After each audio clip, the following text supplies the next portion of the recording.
Welcome and aloha. Thank you for coming to our Libertarian meeting this evening. I hope everyone has an agenda. I'm going to focus on that for just a little bit. I am the chairman of the Libertarian Party here in Pima County. And some of you I've just met tonight, and some of you I've met again. Thank you for coming. And for all of you out there in web world, welcome to our meeting. The third meeting of the month is generally an outreach meeting where we listen to a speaker, and we're very honored tonight to have Mr. Charles Heller, who is the host of Liberty Watch Radio, along with being the co-founder of Arizona Citizens Defense League. So for those of you who are still trying to figure out what libertarianism is, in its most basic form, libertarianism is based on the moral principle of self-ownership. When we sign the Libertarian Party pledge, we pledge that we will not initiate force to achieve political or social goals, that we do not believe that is the proper role of government to force people to do things. It is there to protect our individual rights. I know that that's something that Mr. Heller agrees with quite a bit. That is the proper role of government. So right now, I just want to make a shout out to a couple of our officers who are in the room. Our first vice chair is Peter Norquist. Hello. Hi, Peter. Good to see everyone. Our newly elected Millie Ryan is on vacation. Perhaps she's watching, but I hope that you will return so that you can meet her. Second vice chair. Second vice chair. Thank you. Please correct me. I get in front of a mic or a camera, and literally my brain falls out. So I welcome.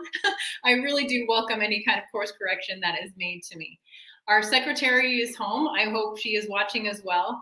She had a bit of an injury, and so Charles, please don't make her laugh too much because her ribs are hurting.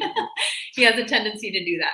And our treasurer, Tara, is in the back room. Thank you so much. So, unlike what I would like to say that libertarians differ from our friends on the right and the left, is that we are a party of disagreement. We don't agree. We don't have to agree. The one thing that we say that we agree on is that those individual rights. And so we do not look to have legislation. Everyone I meet, mostly, they're libertarian. They'll tell me that. They volunteer it when they find out that I'm the chair.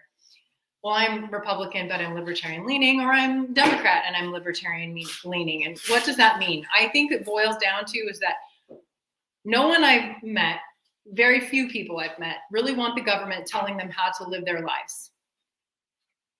But they do want the government to tell those people over there how to live their lives.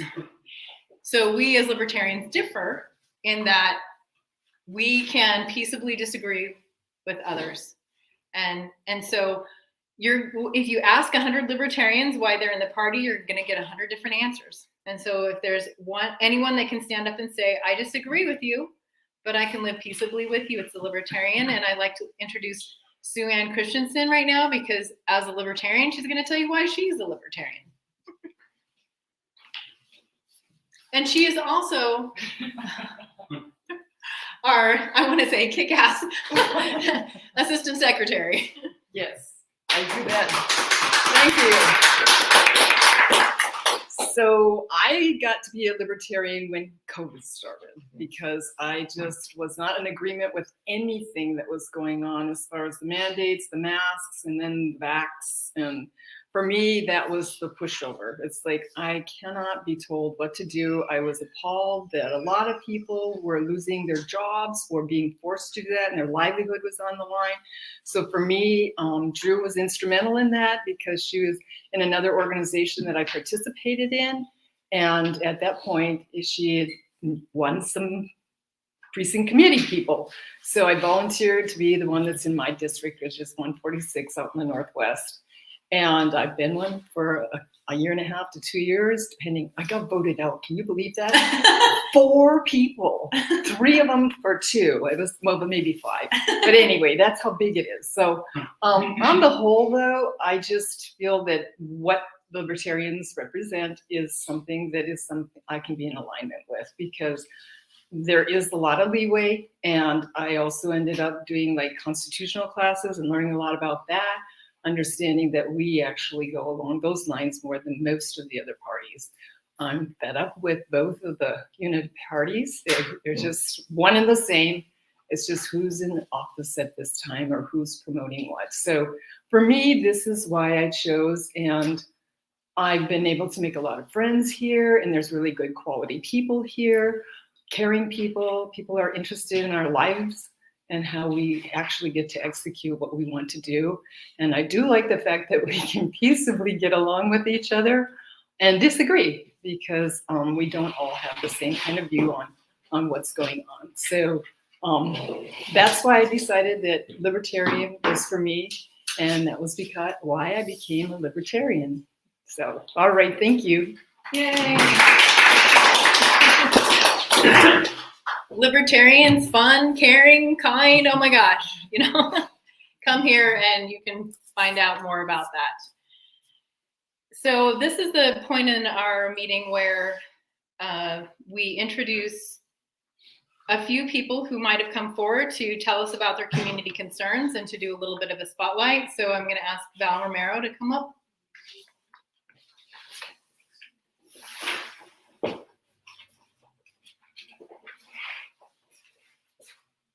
Right there, right? Yeah. Aloha and good to see everybody. And for those that don't know you, hi, my name is Val Romero. So I'm currently on the TUSD governing board for Tucson Unified School District. What I'm here to talk about is there's actually some committees, they're board committees that are on for TUSD that we have vacancies within. I know when I got started, I took over as the liaison for the audit committee. Before I got involved with the audit committee had not met in 2 years. Yeah, that's a problem. I got involved, found out the leadership, and I've been recruiting actively to get people on the audit committee. And now we have a pretty strong audit committee. Unfortunately, we just had one of our audit committee members pass, but it's a committee of 7. Currently, we have 5. We have 2 seats available, and there's very qualified people on there. But we have multiple positions. We have a budget advisory committee, which is made up of 13. Right now, I believe we need 5 people on that committee. We have an alternative education committee that was started earlier this year, committee of 13. Currently, we only have 4. We need 4 on, so we need at least 7 people to be on that committee before it can even be started. We have the Employees Benefits Committee, and I believe there are 3 seats on that one. And then we have the newest committee, which if anybody's familiar with, the bond passed within the TUSD district.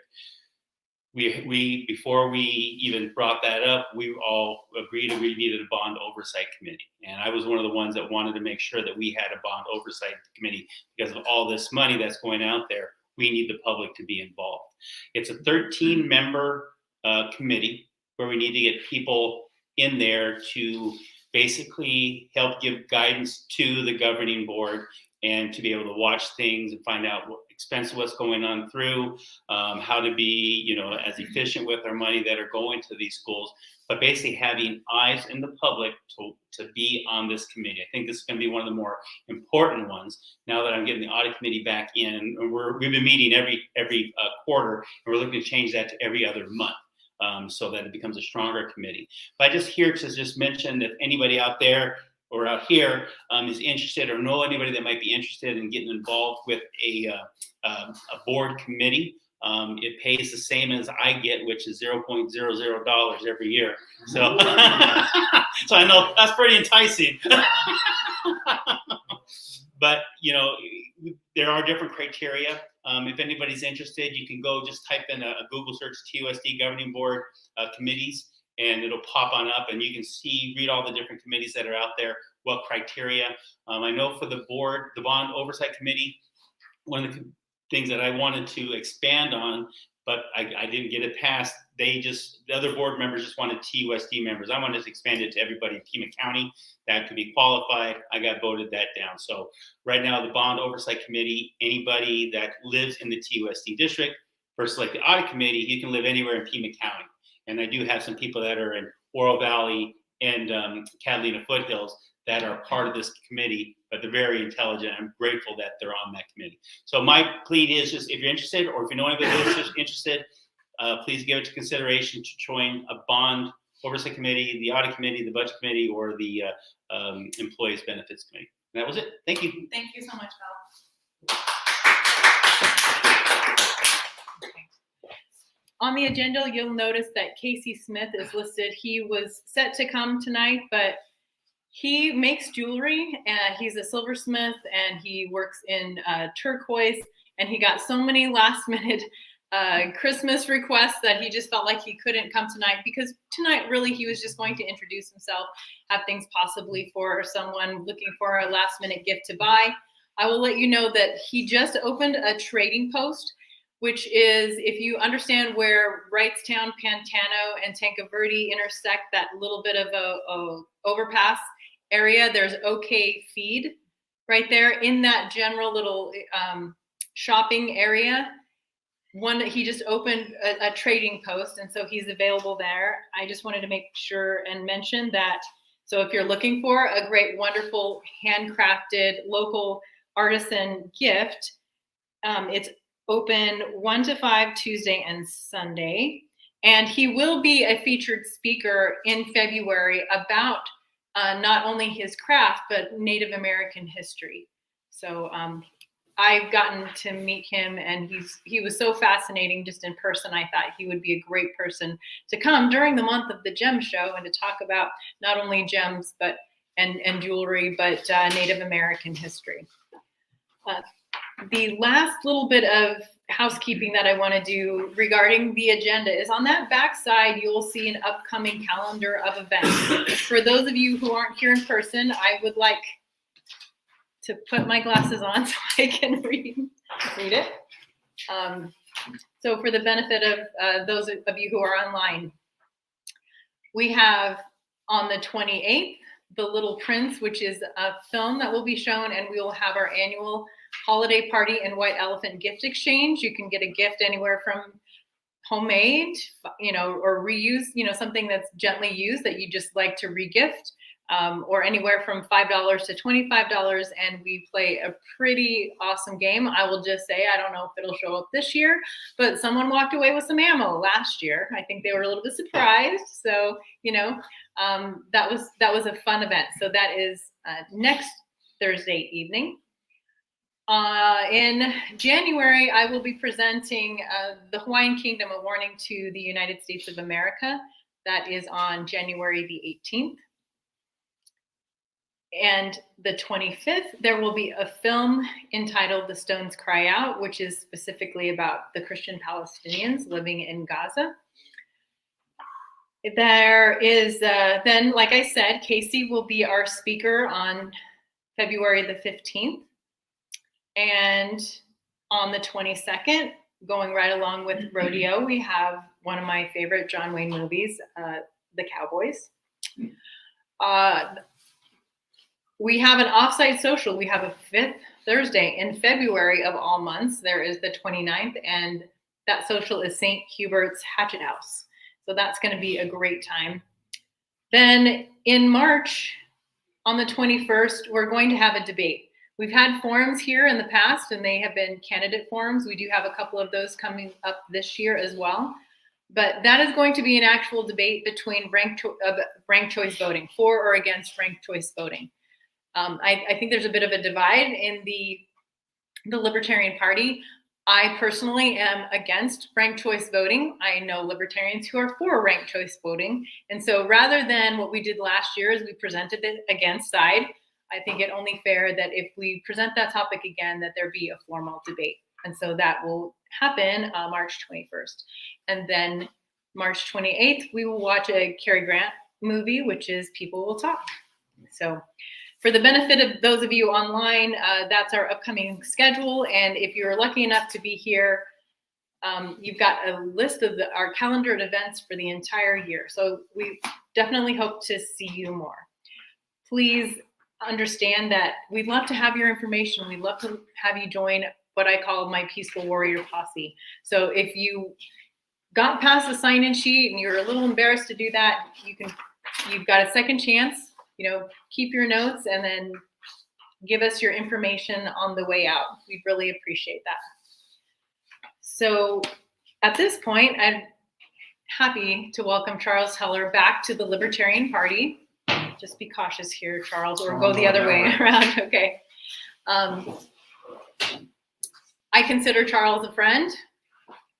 He is a co-founder, as I said, of the Arizona Citizens Defense League, and I just recently sent in my renewal for that. He and this organization are here to help protect my natural right to protect myself. And I'd like to say once again that the Second Amendment is not the right to bear arms. It may be codified within our Constitution as such, but I have a natural right to protect myself, and each and every one of us do. So I'm always happy to have Charles come, and he's also the host of Liberty Watch Radio. I'm sure he's gonna tell us more and more things that are interesting about him. And tonight he's picked a topic. I'll let him introduce it. It definitely got my attention, and it should get other libertarians' attention, even those who couldn't make it tonight. So they'll be interested in rewatching this presentation, I'm sure. So thank you so much, Charles. All right. I hope you'll feel as warm about it afterwards as you do right at this moment, but we'll see. My topic tonight is, does strict adherence to libertarian principle interfere with the process of liberty? And what I hope is that this will be a little bit more of an interactive discussion than it will be a lecture, because I don't come here to teach people things. I come here to interact and learn, and hopefully everybody comes along besides. Maybe, just maybe, I can share a little bit of light. I try to do that. Sometimes I have to be a little bit more covert about that and share a little bit of scullery light. But in any case, I try, and like I say, I try to shed a little bit of light on a topic. And yes, I don't take things completely seriously, obviously. I have been, just as point of reference, I've been teaching the Arizona Concealed Weapons Permit class for 30 years. And that too is actually an example of how we didn't let principle get in the way of our practice. And let me explain. Until 1968, Arizona had no concealed weapons law. You could carry openly, and most people did, or you could carry concealed, and nobody much gave it a thought. Now, of course, the pre-1968 technology, most of the guns were a little less conducive to concealment than some of them are today. Now I got two of them on, so you don't see it. But the point is that the point is that we had no concealed weapons law. Then in 1968, a lady by the name of Ann Day, who was in the legislature, and got together with a fellow named Ben Avery, who was an activist, and they wrote a law that said no concealed weapons, and it passed, and the governor signed it. That was our first concealed weapons law in 1968. Well, then in 1994, along come a number of activists and put a lot of pressure on the legislature, and there had been a movement since 1987, starting in Florida, to start passing more permissive concealed weapons permit laws, so that citizens, ordinary citizens, without needing to prove a need, could simply take a class, and it was a shall issue permit. In other words, that the state shall issue it unless the person has some disability from getting the permit. And basically, those disabilities are the same disability that prohibit you from legally purchasing the gun. So if you could legally purchase it from a federally licensed firearms dealer, you could get the permit. And when it started out, it was a 16-hour class, which was kind of cumbersome, and it was very cumbersome. And eventually, well, so I'll tell you about the progression of it. A lot of people on the very extremely principled right to keep and bear arms side, this is not strictly a libertarian issue, but it is parallel to it. And that is parallel and adjacent. And that is that the strict believers in the right to keep and bear arms and the natural rights theory that Drew was presenting was that you should never need to get a license from the government to do something that you're naturally entitled to do.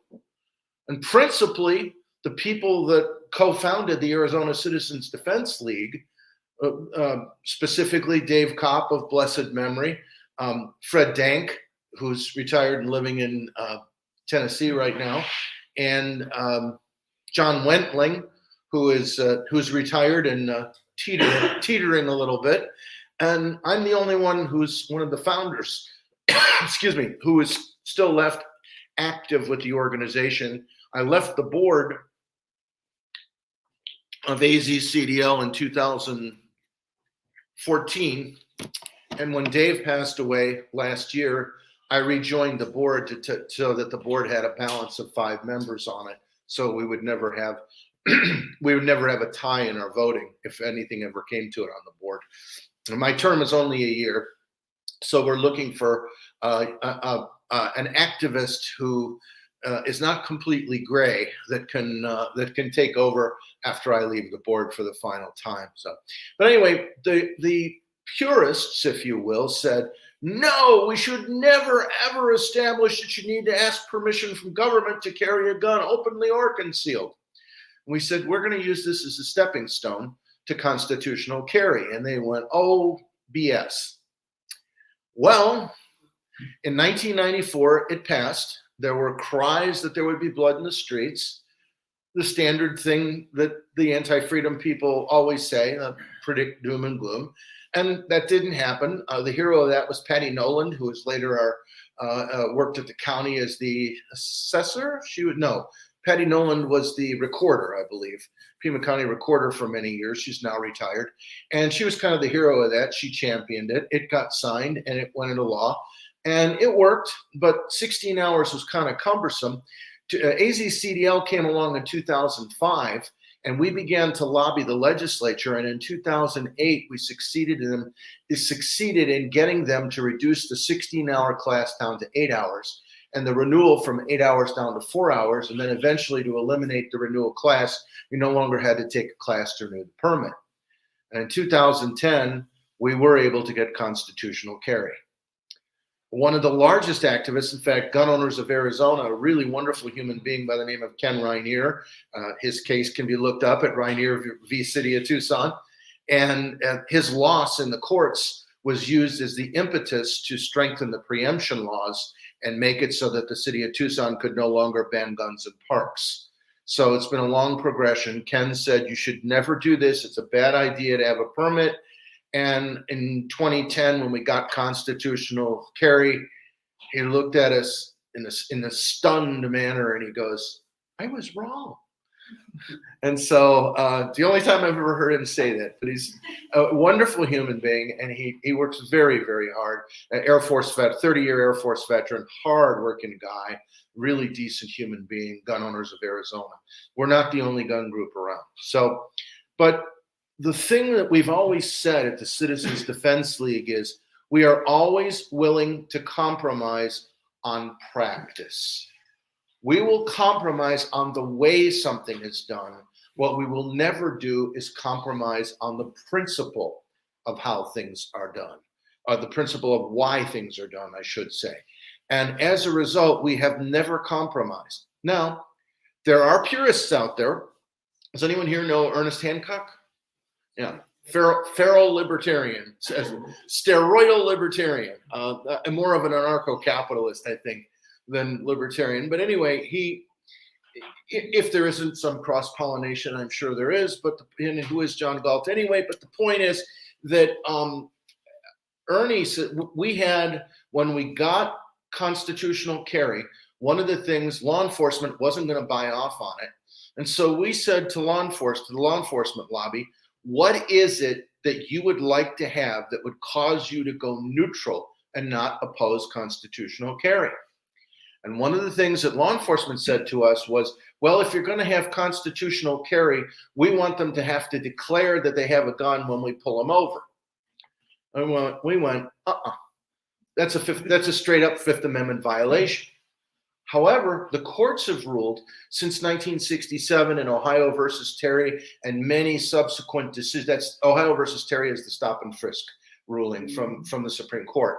And there's been many follow-on rulings from the court that have said that if something is a danger, that may be a danger to the officer in the peaceful performance of his duty, in the peaceable enjoyment of his profession, that he has the authority, not the right, but the authority to make sure that someone is not in a position that's about to harm him or her. And remember, all law is based on the idea that it has to be reasonable. And the question is it reasonable for a police officer to make sure that a woman doesn't have a gun in her purse or a man doesn't have a gun under his jacket where he can pull out and shoot the cop during a traffic stop? I would assert to you that's a reasonable thing that a person who's out there ostensibly to protect us, that they not endanger themselves. But it doesn't really matter what we think. The Supreme Court has already said that's within the ambit of the officer's authority. So what we said was, if you want to put it in the law that a person has to declare their armament status on request of the officer and not volunteer it, we will go along with that. And the reason we went along with it is because the Supreme Court already said that was the case. So we weren't really giving anything up.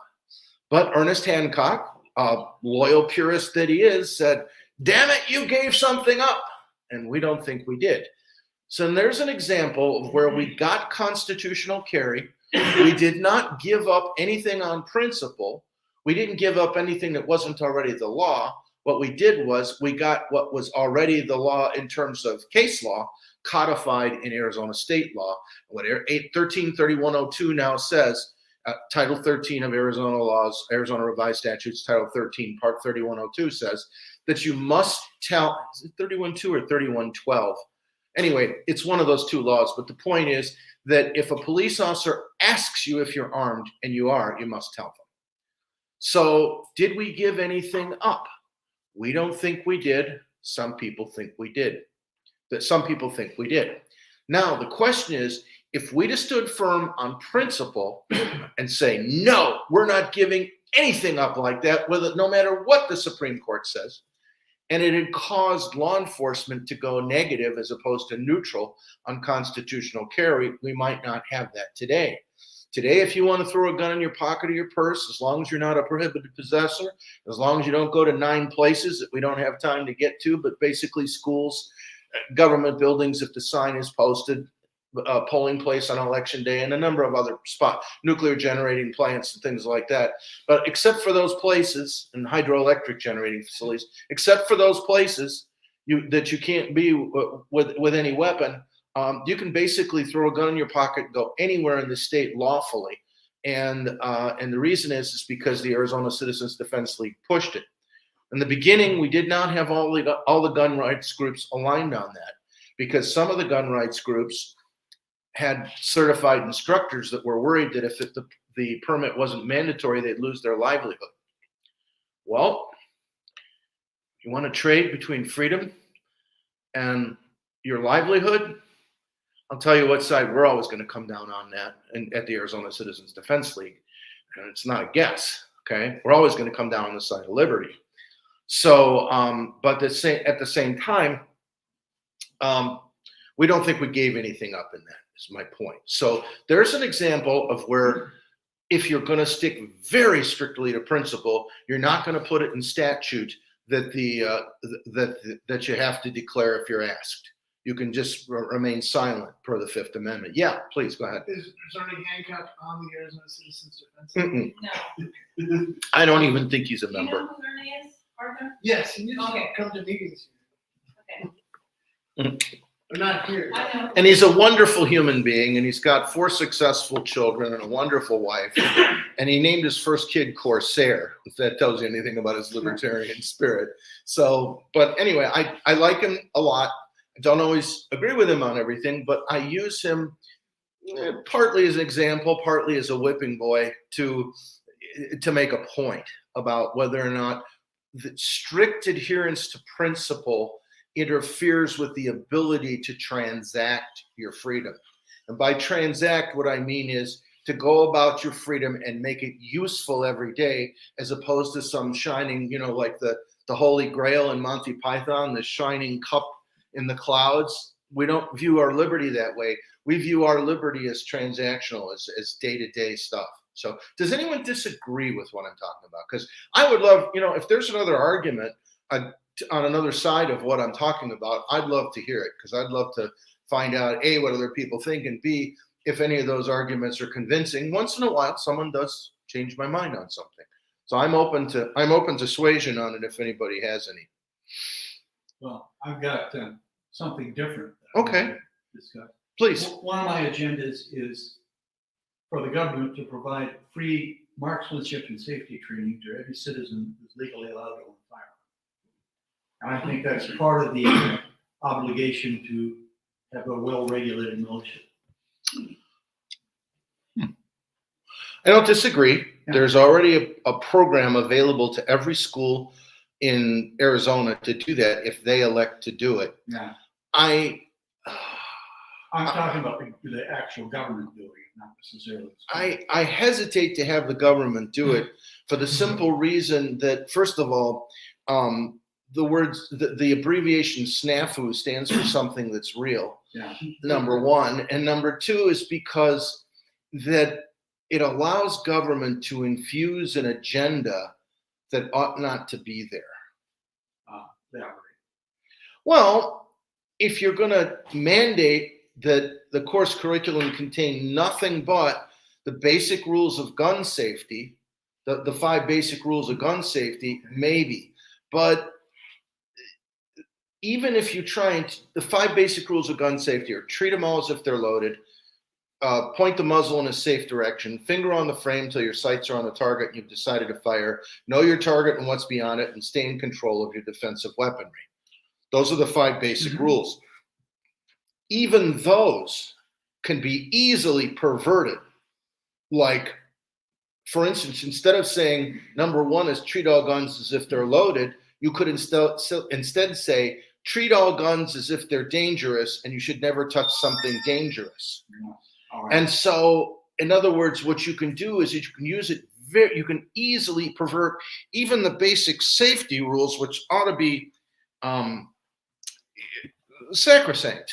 Well, it'd be pretty hard. Let me finish. Okay. Which ought to be sacrosanct. You can pervert those so easily that having government instruct it may not be a great idea. Although, if it's done by an outside organization invited in by government, I could see maybe the efficacy of that. Oh my God, did I just suggest public-private partnership? But I digress. Go Well, ahead. I think that it'd be pretty hard to teach somebody that the gun's too dangerous to touch and then teach marksmanship. Well, part of the gun safety programs that are in the schools now specifically mandate that they not teach marksmanship. Yeah. And I can give you an idea of how it could be done. If it was not done with firearms, for instance, if it was done with airsoft, Yeah. it would achieve 99% of the goal of learning how to handle firearms safely. It would tremendously reduce the risk in terms of liability, and it would gain all the positive aspects without the negative ones of the noise, the recoil, the muzzle flash, and the possibility that somebody misuse it. If someone goes hog wild and shoots someone with an airsoft gun, the most they're probably going to have is a welt. Or you can put out an eye. You could, yeah, the classic Christmas story. You'll put your eye out. It's possible, okay? Or they could get really mean and taint the pellets with something, maybe even something lethal, and shoot somebody with it.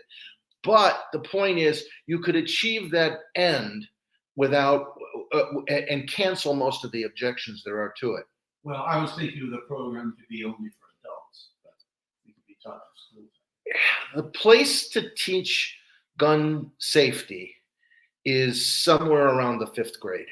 Oh, all right. All right, because if you instill those, depending on the maturity level of the child, but if you instill those principles in children, they will carry them into adulthood. And this is why the Scouts are so effective. And very, very few of the people that have gone seriously wrong have been Scouts. There's a couple of Eagle Scouts that have gone sour and killed people.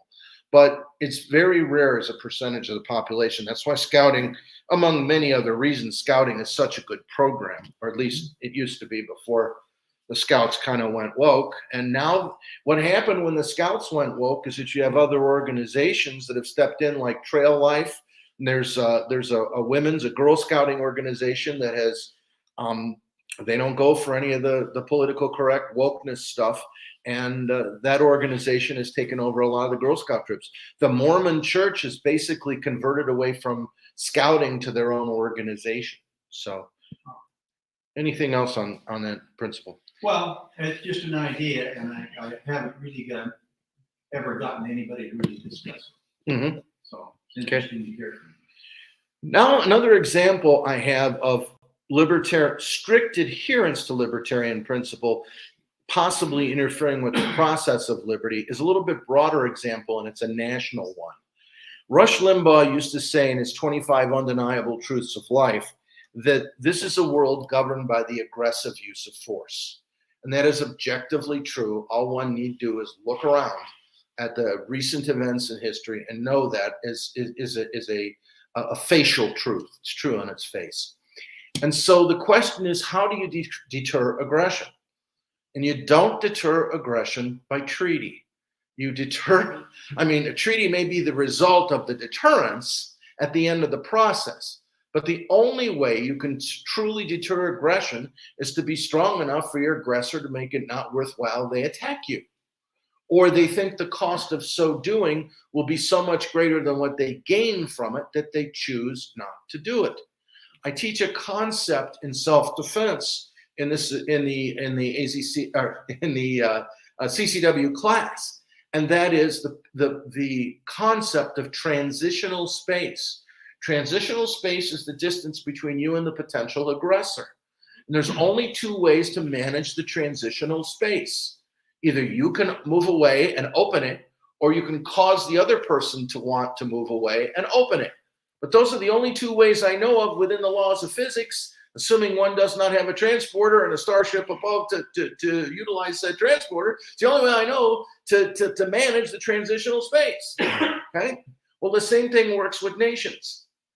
If the U.S. is busily steaming an aircraft carrier through the Straits of Taiwan and conducting exercises, it is highly unlikely that China will pick that time during exercises to attack Taiwan. Now, I'm not saying we need to steam everywhere aggressively and fly fighters with, fairly well onto the radars of opposing governments. However, occasionally it's not a bad idea. And you can't do that from within the corporate borders of the United States. We cannot merely defend this country from inside the country. And there's a portion of the libertarian mindset that says no aggressive use of force, that says, oh no, we're only going to defend the United States. Well, the United States is an ideal as much as it is a country. And if you don't defend the ideals of freedom of the seas and free navigation of the seas, and you don't put warships out there with real guns and train people on them how to use them, eventually that will be encroached. Is that being the world's policeman? Maybe. Maybe it is. I don't think there's anything inherently bad with policemen. I know there's policemen that do bad things, but I don't think there's anything inherently bad with the idea of police. Here's the libertarian litmus test that I have for whether or not you believe in total freedom. Is there anybody who has strong libertarian leanings who thinks we ought to remove the traffic signals from the country? I don't think so. The same thing is true of police. As long as police obey the rules, and people say, "Why do you want to handcuff the police?" Hell yes, to the Constitution. Bind them down with the chains of the Constitution, by all means. But as long as they're doing their job, why be against them? They're a public good. As much as nobody wants to get stopped, they are a public good. Which reminds me, I got to renew my registration. At least, thank goodness, they're not stopping people in Tucson right now for that. But anyway, I digress. So that's another example of where I believe that strict adherence to libertarian principle may be at loggerheads with the idea of freedom of navigation of the seas, or of stopping people who would stop our freedom to do, our self-ownership, as Drew spoke about. Does anyone have a counterpoint to that? Yeah, please, Peter. Well, so what I would say, going back to what Drew mentioned in part of her opening, cornerstone of the libertarian ideology is non-aggression. Mhm. And so what I would want to do first is kind of break down the phrase like world's policeman into what is actually happening defensively as opposed to offensively.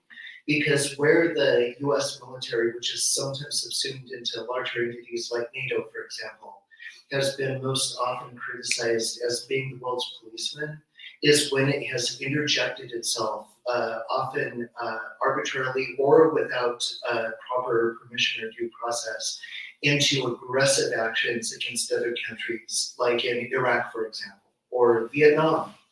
And so that would be the first thing I would ask as a libertarian myself is, are we taking a defensive position, in which case I don't necessarily disagree with you, although I'd have to think about your point more, or are we taking an aggressive position where we are clearly overstepping our bounds and aggressing against someone who is not directly threatening us? So that's my thought on that. The beginning of the war in Vietnam was definitely a fraud. The so-called Gulf of Tonkin incident, I don't think very many people at all question the fact that that was a manufactured incident that didn't really happen. You had James Stockdale flying over it himself in a fighter, and he didn't see it, and he didn't see a damn shot at us, and he was there, and he wrote about it. I mean, it's not a conspiracy theory. It really was a false. It was false flag in order to get us into a war. And did people profit from it? Hell yes. But is it wrong to profit from the tools of war? We're a free market. We're based on a free market economy. Hey, if there's a market there, why not sell to the market? You know, if Raytheon be for us, who can be against us? So, but to that point about principle, going back to the principle and to maybe even clarify more what Peter started with, what I said in the Libertarian pledge is to not initiate force. Okay, it's not that non-aggression doesn't mean that we like kowtow or It's not allow the same as someone to. pacifism. It's not passive. Thank you. Just say the word for me. Pacifism. Or Derby, you had a great. There was a meme or something about. When I talk about liberty is kind, and I think a lot of people misinterpret what I'm saying is that I'm just going to let someone run over me, when in reality, Derby, please rescue me anytime here where we're talking about, it's not the man or woman who can be very violent, but who chooses to be kind is the person who's actually who has control over that. The person who, it's interesting because I was thinking about this and I don't even necessarily agree with the quote as it stands. I think it's attributed to Jordan Peterson that something about the person who is not capable of violence is harmless. I actually don't think I believe that. I think a person who is incapable of violence or aggression or even defense is not just harmless. They could cause harm, actually, in my opinion. So Weakness invites attack. Peaceful warrior posse. That is when I say liberty is kind. These people, libertarians in general, might be capable of great violence, but we choose morally to be kind. And so going back to your example about maybe patrolling the seas, because I would have to think about it like Peter, a little bit more about, okay, what do I actually think about it? I don't believe that we should be the policemen of the world. I don't believe on its face that us being in those places makes us safer in the United States, because action has been made that ends up harming more Americans. So, and there's also a presumption in those comments that those other countries either won't or are incapable of defending themselves. And, you know, I like to make the point that as Americans, we believe in liberty, but we believe, as a libertarian, I believe in the liberty of all people, not just Americans. Now, Americans should know that better, you know, because based on our traditions and our moral standing of, you know, the Declaration of Independence, but that doesn't make us better than these other nations. But to your point about the Russian enclosing that that space, it has been my argument with the Hawaiian Kingdom, which is currently an occupied country by the United States of America, belligerently, wrongfully. People ask me, well, how did that happen? Well, I think it's because Hawaiians forgot that they thought that they could, through a treaty or some other type of lawful mechanism, create peace, and they forgot that their heritage, which was that they were first warriors. Mhm. And they gave up that ability pretty much to defend themselves, and then yes, they were completely aggressed on. Well, we've atoned for Hawaii. The Arizona died for our sins. Sorry. Well, I'm being facetious. I'm being facetious. You hit my seriousness limit. Sorry, That's Drew. okay. The other example I want to give in terms of principle, and it's one that's been discussed in this room before. It's an incident I had at Reed Park in 2003 with TPD Sergeant Jim Stoutmeyer, where we had 4 separate meetings over 90 minutes where they asserted that I couldn't open carry a firearm in Reed Park. And I pointed out that the statute that the city of Tucson had written was silent about whether the firearm had to be open or concealed. I merely had to possess a concealed weapons permit to legally carry the gun in the park. There was nothing in the statute about open or concealed. And I was carrying openly because I was a speaker.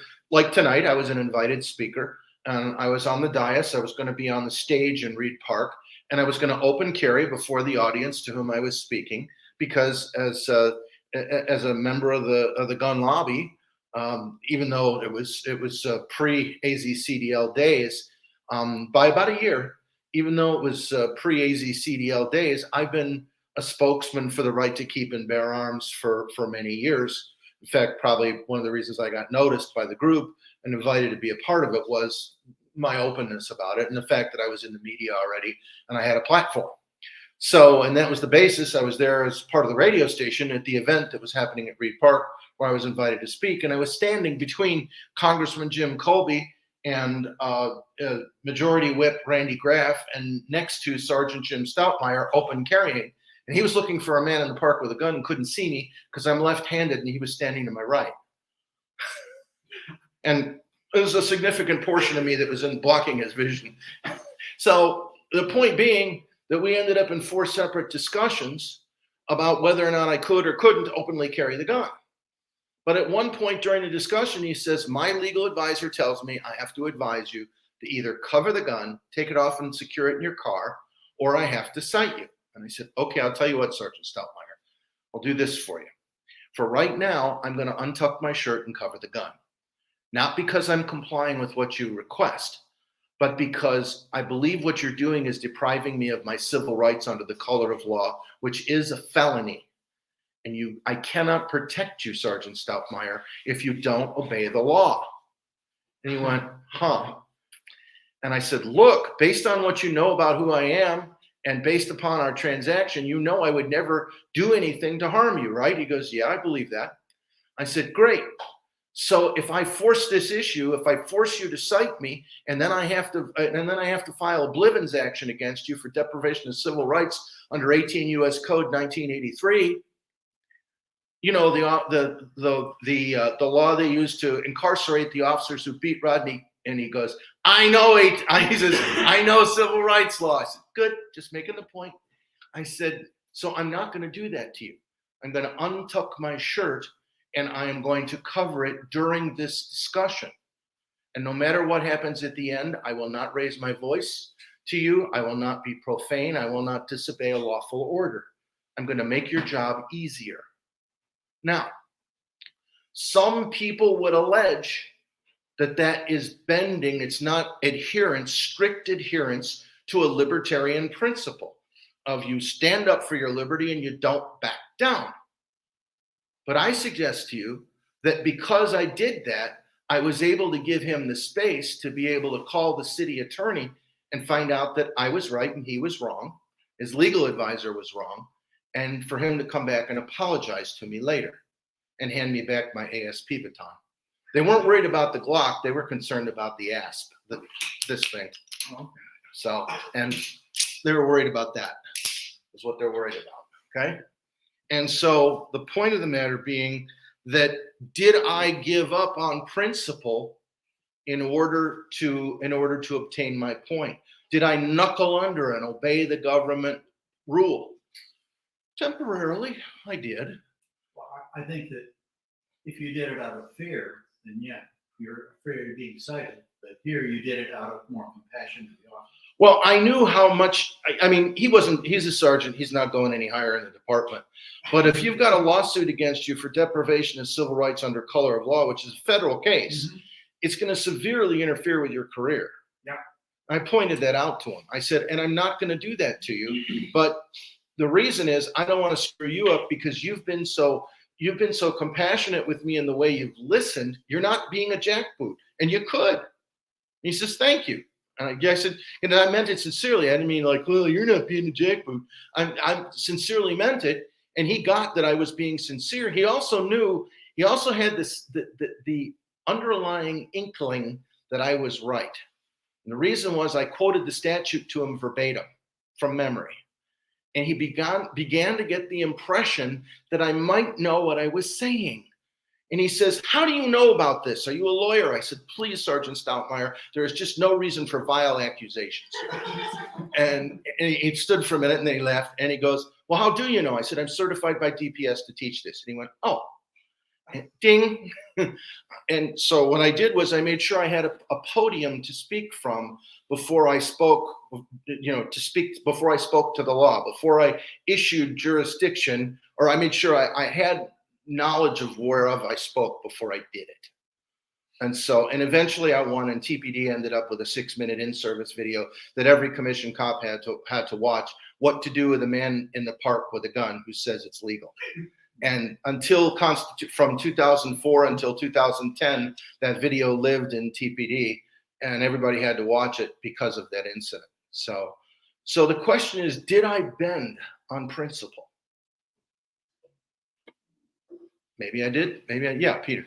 I would argue no, actually. I would argue, in fact, that what you did, the goal that you were directing yourself towards was absolutely libertarian.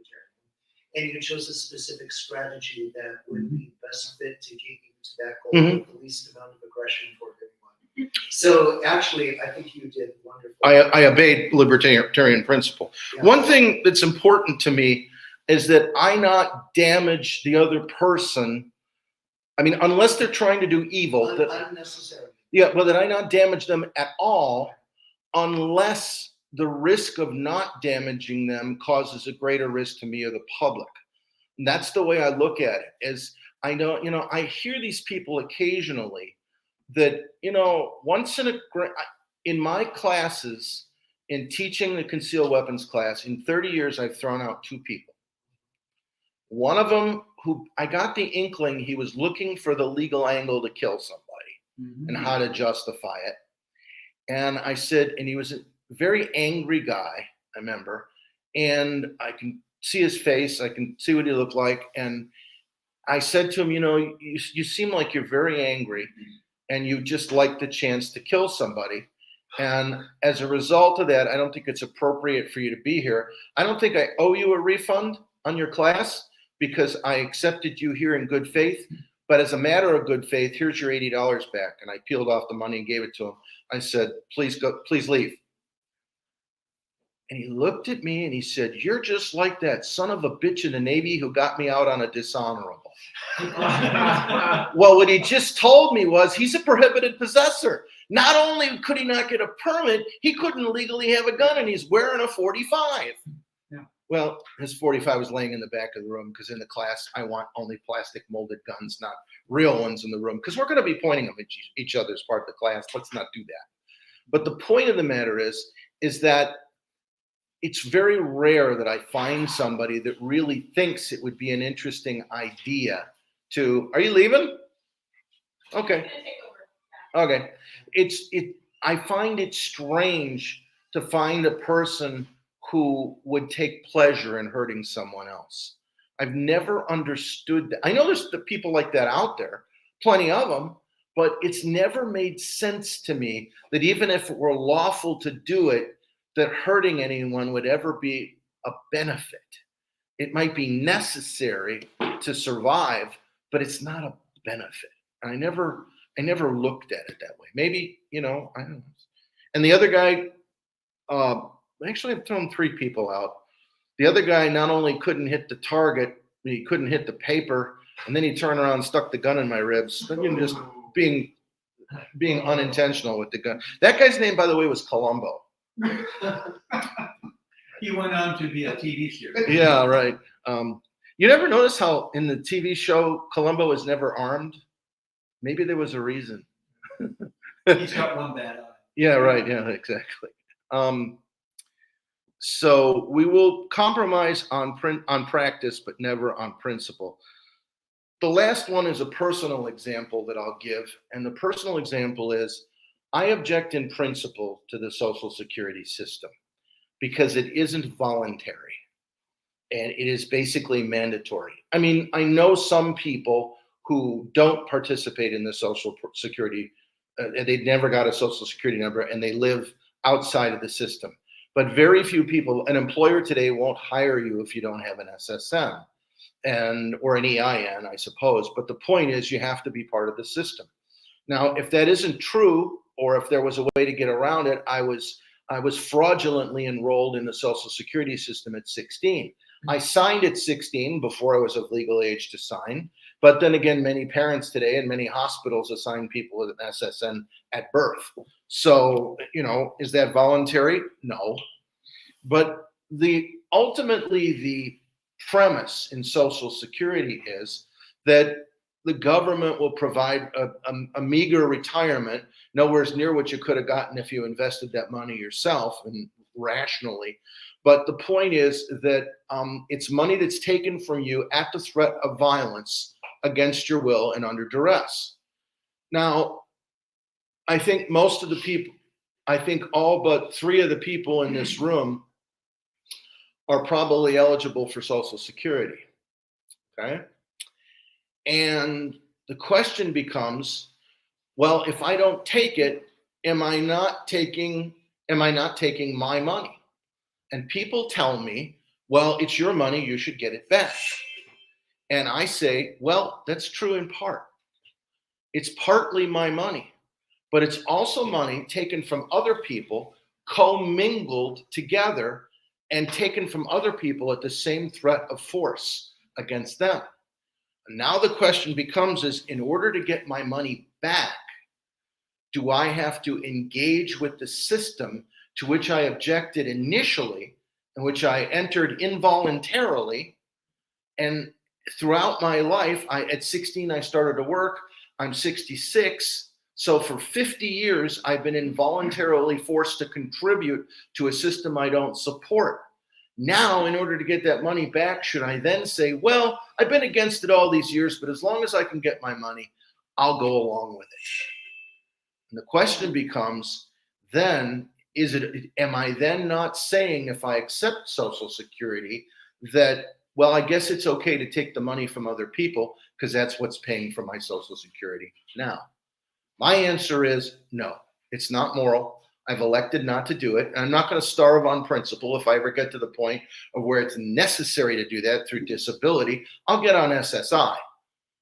Or at that point, is it's regular Social Security, or if it's a disability, I don't know. But at that point, if I become so incapacitated that I can't work, okay, then I look at it as social insurance and I'll take it if I have to.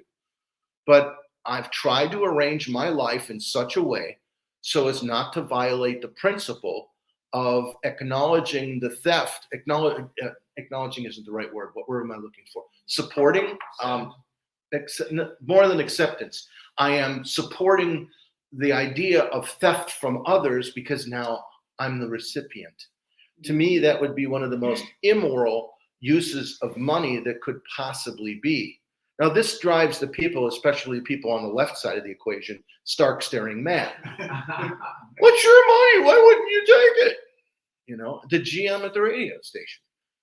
What's your money? Why don't you take it? I go, really? You want me to have no incentive to sell? Maybe you're right.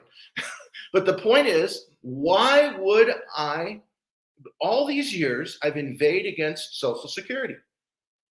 If you want to have a social welfare system that says people that are indigent, people that are disabled, hey, yeah, I'm happy to pay into that. I'm happy to help my fellow man. But should it be done under duress and against people's will? And if I take it now, have I not been lying for 50 years? If somebody disagrees with me, I would love to have somebody talk me out of my point of view.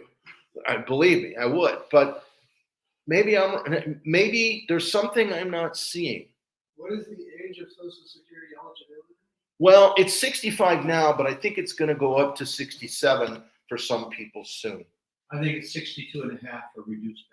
Yeah, I think you're right. 62 and a half, 65 for full benefits. But if you wait to 67 or so, if you wait till 70 to take it, you get pretty much all you're ever going to get. Right.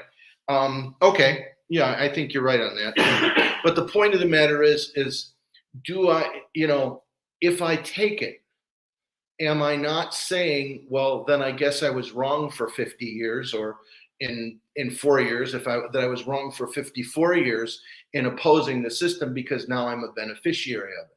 To me, that sounds like a horribly hypocritical point of view. When I was young, I couldn't understand the difference between hypocritical and the Hippocratic Oath. And it's one of the things that baffled me for many years in my youth. So, what do you mean you can't be a hypocrite? It's nice that you think we're going to make it 4 more years. Say that again? I think it's nice that you think we're going to make it 4 more years. Oh, well, That's really sweet. There was a great phrase used by Spiro Agnew, and I'm not aiming at you, I'm just talking about what Agnew said. He referred to the nattering nabobs of negativity. And although I thought it was just rhetoric, and if ever there was a negative person, it was Spiro Agnew.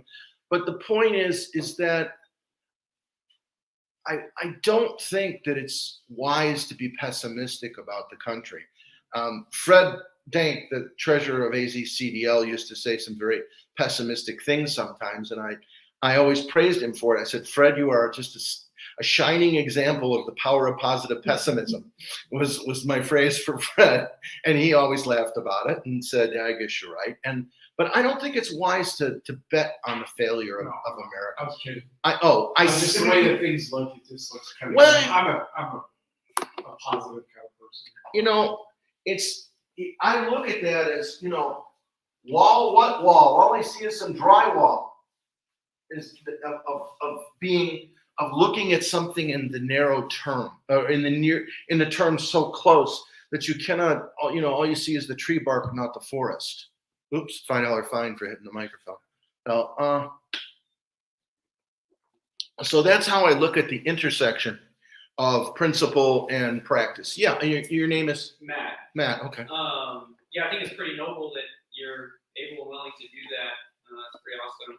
Do you ever think that there's become a time where we could opt out of Social Security? The problem is that Social Security is a Ponzi scheme. And in order to get out of the Ponzi scheme, at some point, somebody has to take the hit. It doesn't have to collapse, but somebody has to take the hit. We could ease our way out of it by allowing people to opt out of it slowly.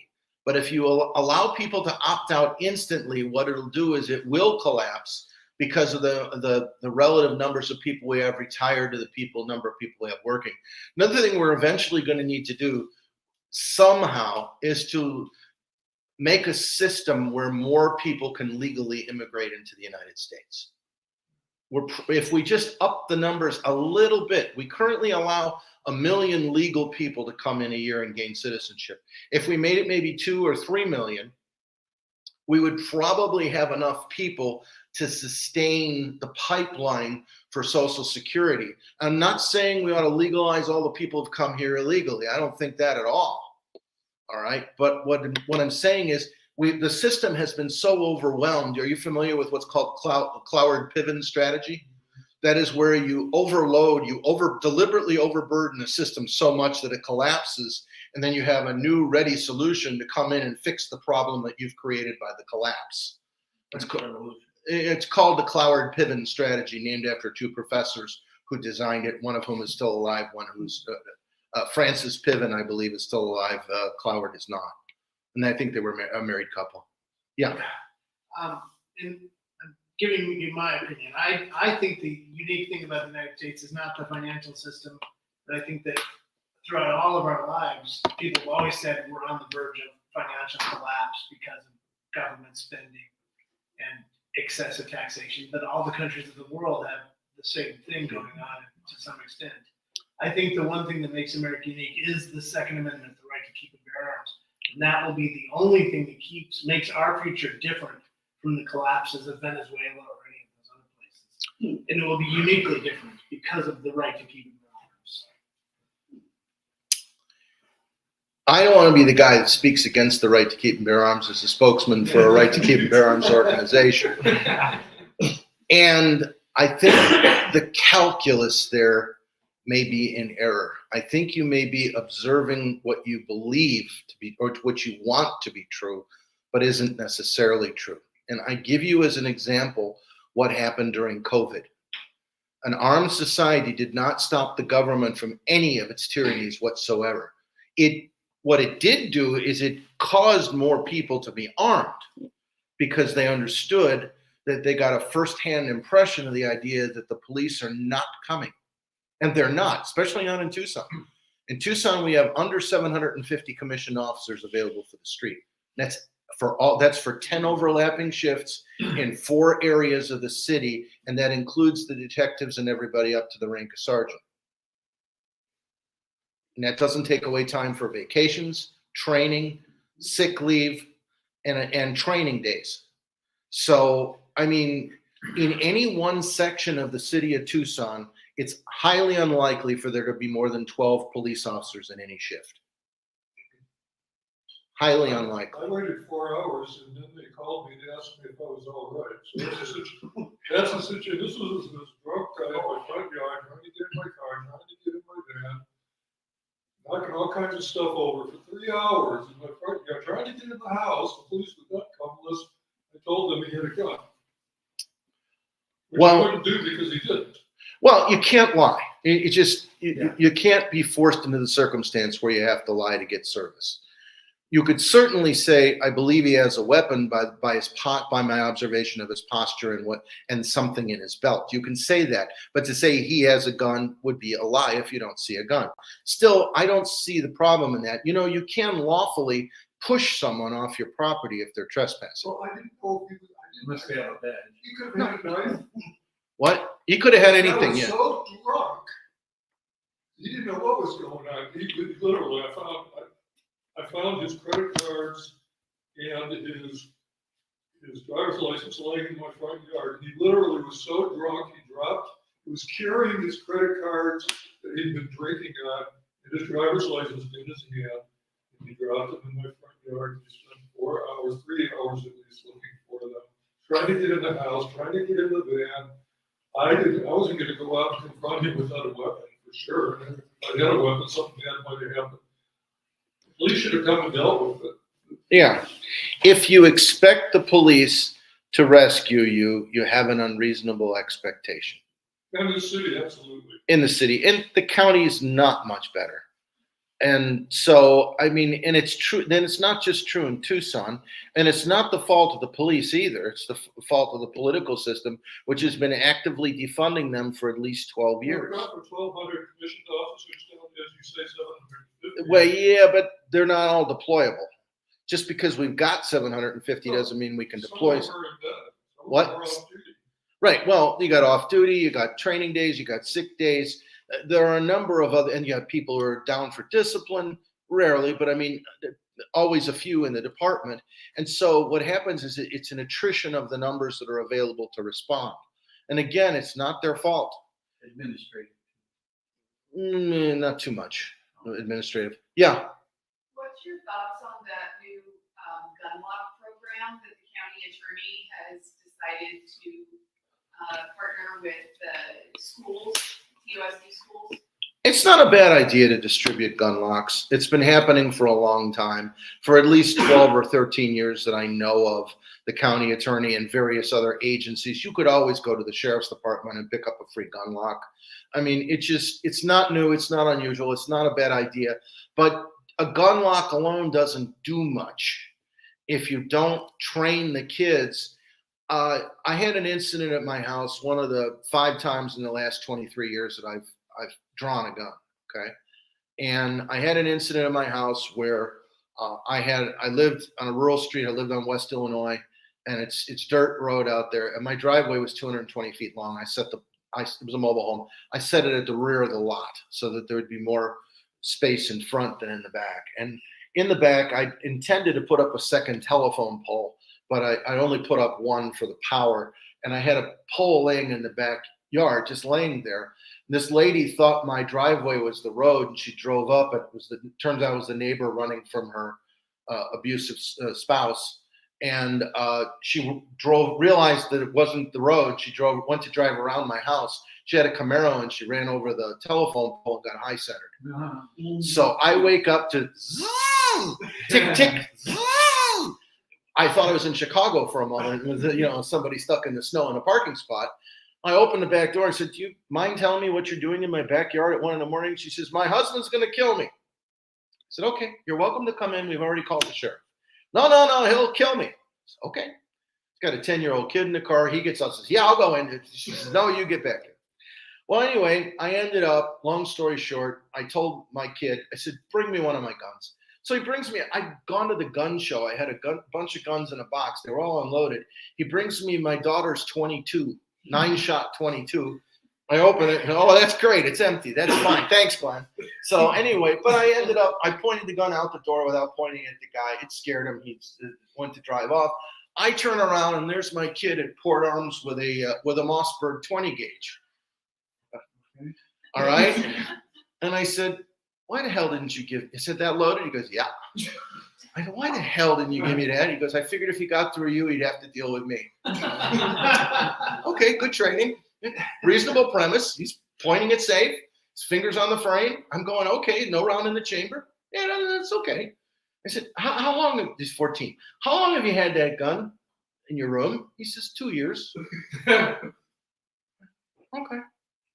Carry on. Thank you. And he wasn't inappropriate. He wasn't trying to go around me and point the gun out the door. He's just standing there like a rock with the gun in case he's needed. Okay. Could the guy see him when? No. And I didn't want him to. Yeah. And it was a solid core door. Had the guy shot at the door, it's unlikely the bullet would have come with much force through the door. It was a very thick, solid, heavy door. What did the guy carry?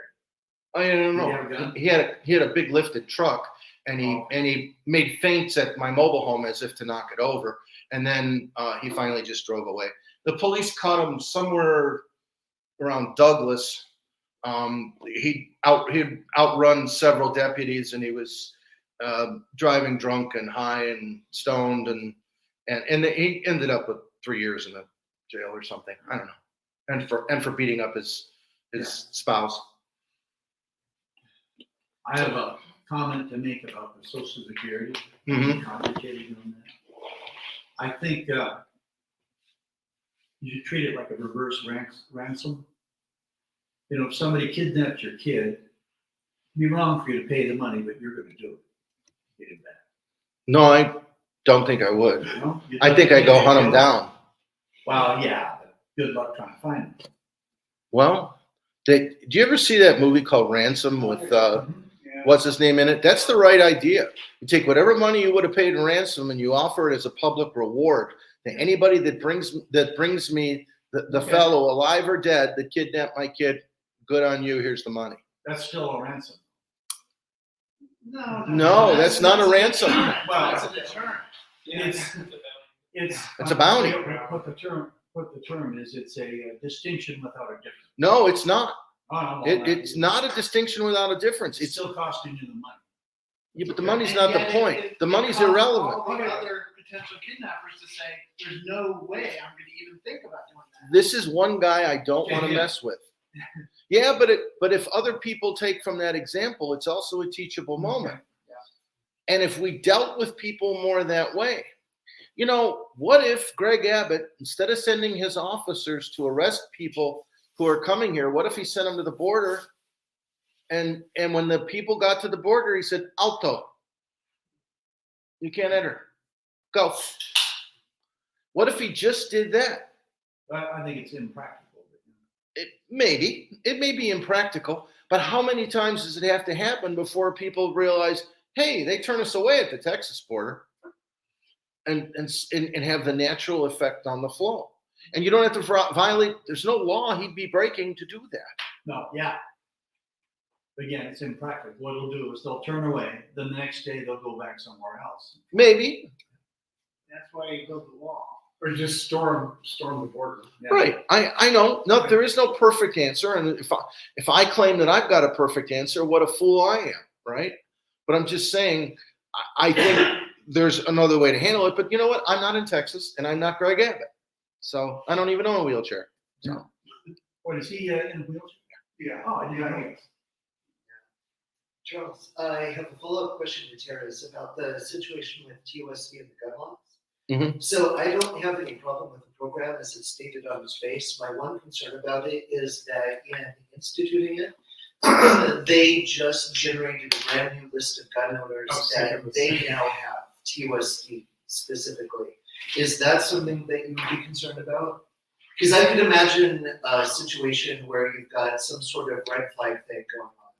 And, you know, people will always be able to find you if they're in a certain position through the proper channels because you bought your gun, registered it. But maybe they won't have access to that. But maybe someone wants to still go gun grabbing, and all they have to do now is ask TUSD for the list of people with the gun laws. And go after a red flag law and go after a red flag adjudication. I think it's a valid concern. Does it worry me? Not particularly, but is it a valid concern? I think so. I don't think it's a major concern, but let me tell you something. The whole idea of the red flag law is a fraud. The reason it's a fraud is because it already exists. It sits at ARS 36-520 through 526. And it's basically what's known as the Baker Act in most states. If someone is a danger to themselves or others, they can be put on a psychology hold for 72 hours.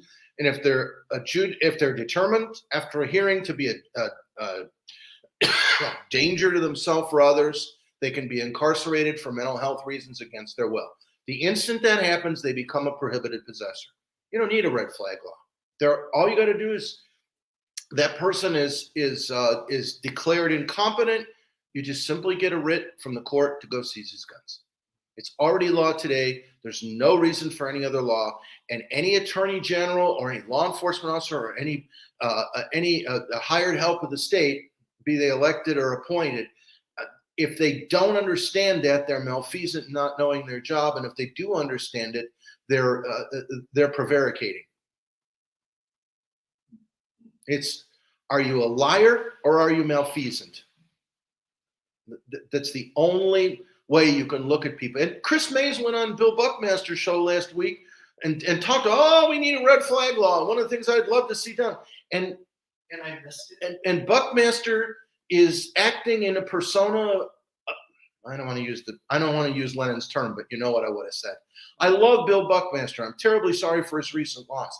But sometimes he lets people just broadcast from his platform without thinking about what the consequences are. I had this when D.A. Morales was on, and he claimed that the treaty that ended the Mexican War in 1848, the treaty that ended that, he claimed that it guaranteed a cultural sovereignty to people from Mexico who are now in the United States.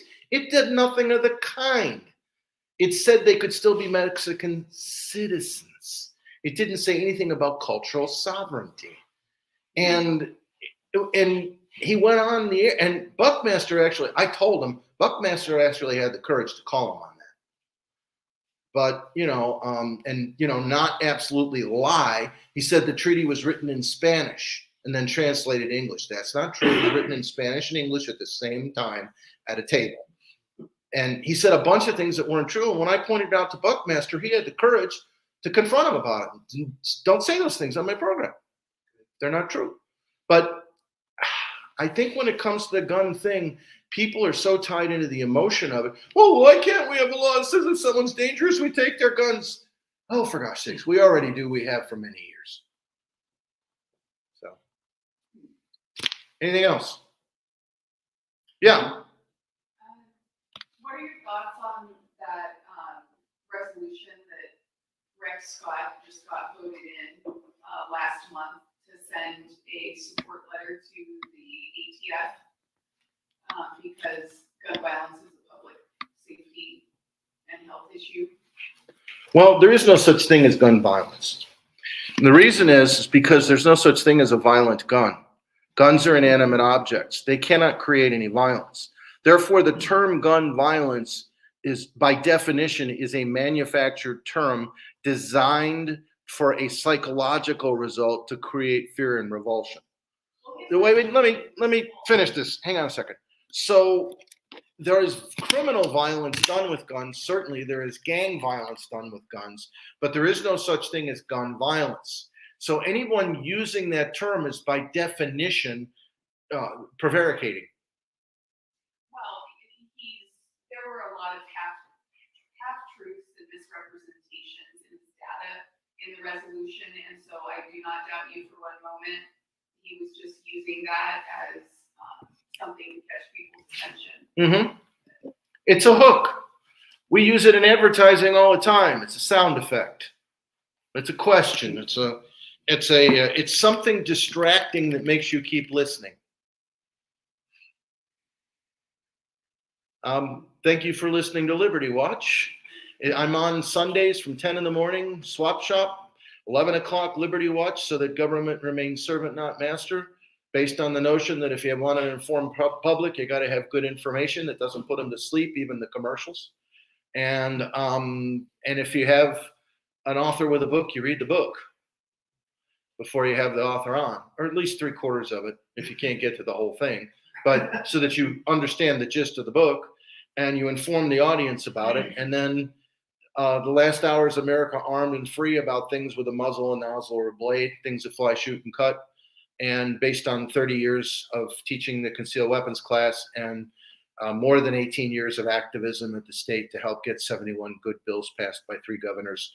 The first one who hated us, the second who helped and then stopped, and the third one who just reviles us.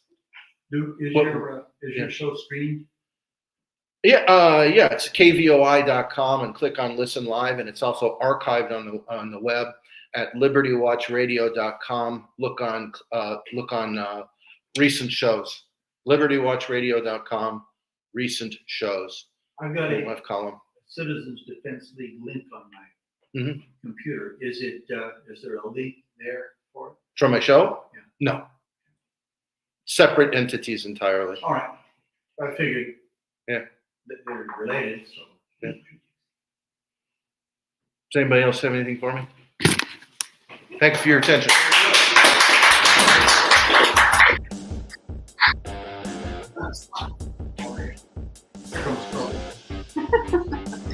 Hi, my name is Tara Radloff. I'm the treasurer for the county party. Just want to let you know that we are in need of funds. We have a lot of activities planned. We have a convention coming up. We're going to have a table there.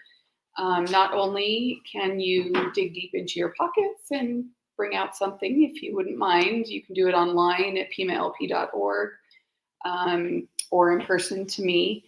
But you can also do things like donating stamps, envelopes for in-kind donations. At the table at the conference, we need items that we can donate for funds or raffle off. If you have something that you make or have at home, we could use those donations. We're also going to try to be at the Pima County Fair this year again. So we need funds for the tabling of that, and we are in dire need of more t-shirts. You can also purchase Libertarian literature and donate it in kind to the party. So think about all those options and come see me at the end. Can I ask you a question? Yeah.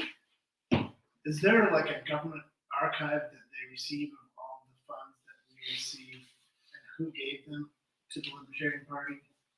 And do you have to archive in-kind contributions, or is that Yes. something that's exempt? No, every political party, Peter, what is it called? Action. Anyways, every political entity has to submit all in-kind and all monetary donations quarterly to the state, county and state. Sandra and I were at the gun show working, and we're talking about giving a pack of these things to raffle off. Oh. And Yes. a 2-pack or a 4-pack. The other idea was one of the vendors had 9mm ammo in an ammo can, and it was like 25 cents a round. I mean, it was 500 rounds. I think it was like 120 round. Yeah, $125. It was just like sitting there thinking, if somebody would take that, you know, if you had I figure out what kind of money you can generate from that, but that would definitely be a raffle item. 25 cents Absolutely. a round is exorbitant. For $9, that's actually come down from Really? from over, I don't know, 40 cents. Oh, all right. Cents a All round. right. So, I guess it depends on what kind of round too. yeah, it was just ball ammo, like range ammo. Yes. Does anybody have any surplus 10mm ammunition laying around that they don't need?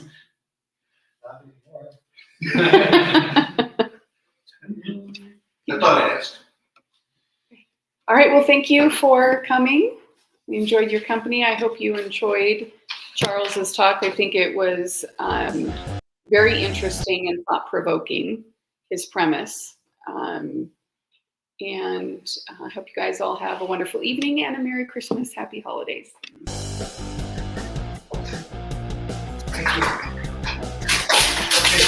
There we go. So we're just about at the